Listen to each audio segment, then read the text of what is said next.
பல்லாவரத்தில் நடைபெற்ற நிகழ்ச்சியின் போது பெண் எம்எல்ஏ காமாட்சியை மாவட்ட செயலாளர் மின்னல்குமாரின் பவுன்சர் கை வைத்து தள்ளியதால் எம்எல்ஏ காமாட்சி அதிர்ச்சி அடைந்தார்.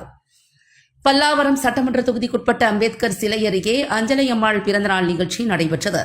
இதில் பல்லாவரம் சட்டமன்ற உறுப்பினர் காமாட்சி மகளிர்களுடன் வெகு நேரம் செங்கல்பட்டு வடக்கு மாவட்ட கழக செயலாளர் மின்னல்குமாருக்காக காத்திருந்தனர்.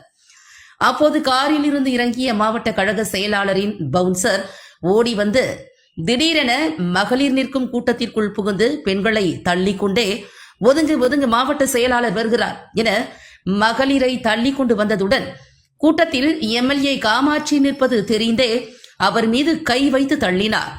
சற்றும் எதிர்பார்க்காத இந்த சம்பவத்தால் கோபமடைந்த பெண் எம்எல்ஏ காமாட்சி தன்னை தள்ளிய பாதுகாவலரை பார்த்து முறைத்தார். இந்த சம்பவம் நிர்வாகிகளிடையே கடும் அதிர்ச்சியை ஏற்படுத்தியது.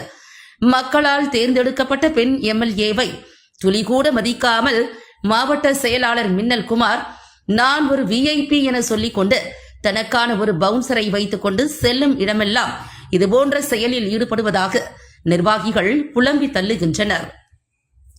மொத்தத்தில் எம்எல்ஏவிற்கும் மாவட்ட செயலாளருக்கும் இடையே அதிகார போட்டி நிலவி வருவதாக நிர்வாகிகள் வருத்தத்துடன் தெரிவிக்கின்றனர்.